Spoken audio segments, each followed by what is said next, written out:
নমস্কার বন্ধুরা, army information YouTube চ্যানেলে সকলকে স্বাগত জানাই। আজকে টপিক হলো এসএসসি জিডি এক্সামিনেশন 2025-এর রেজাল্টটি কাল পাবলিশ হয়েছে।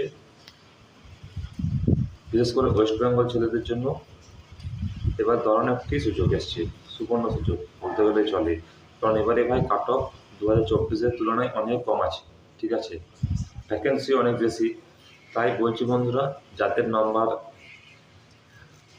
5-4 বেশি আছে তারা কিন্তু ভাই মার্ক প্র্যাকটিস করে নাও এখন। কারণ ভাই তাদের নাম্বার কিন্তু ভাই বাড়বে নর্মালাইজেশনে, ঠিক আছে। আর ভাই মার্ক প্র্যাকটিস করো, মানে একটি কথা ভাই কেউ কোনো বলবে না, আমি বলছি। কারণ হচ্ছে ভাই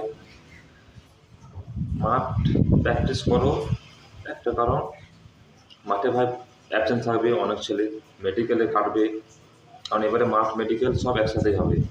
তাই বলছি ভাই মাঠ প্র্যাকটিস করে নাও তোমরা। 5 কিলোমিটার মাঠ, সেরকম কোনো কম্পিটিশন নেই ভাই, মাঠেও অনেকজন কাটে, ঠিক আছে। মাঠ প্র্যাকটিস করো, 5 কিলোমিটার মাঠ এখন থেকে প্র্যাকটিস করে নাও।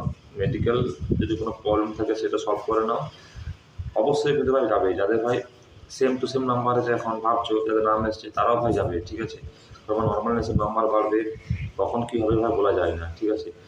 আর মাঠের খবর তো আমি নিয়ে আসবোই, যেখানে যেখানে মাঠ হবে সব সেখানে যাবো এবং খবরগুলো দেবো যে কত পার্সেন্ট প্রেজেন্ট হলো, কত পার্সেন্ট অ্যাবসেন্ট হলো। তবে চ্যানেলটি সাবস্ক্রাইব করবে নতুন নতুন খবর পাওয়ার জন্য। আর ভাই মাঠ সবে যাবে, এটুকুই বলার আছে। যার ভাই নাম্বার কম আছে সে বলছে যে ভাবো যারা মাঠে যাবো না, সেটি ভাই ভুল। মাঠ যাবে ভাই, কারণ এবারে অনেক কাট অফ অনেক কম গেছে, ফাইনাল কাট অফও কম যাবে। কারণ ভাই একটি সিটের উপর দেখবে লাস্টে যখন দাঁড়াবে দেখবে ভাই একটি সিটে 3টি ছেলে কম্পিটিশন হবে, 3টিকে 2টো। কারণ ভাই মাঠে ভাই 50% ছেলে অ্যাবসেন্ট হবে, 50%, 60% অ্যাবসেন্ট হবে, মেডিকেলে কাটবে, সব গিয়ে ভাই দাঁড়াবে, ঠিক আছে। তো ভাই মাঠে সবাই যাবে, ভাই মাঠ ভাই প্র্যাকটিস করো। জয় হিন্দ, ধন্যবাদ বন্ধুরা।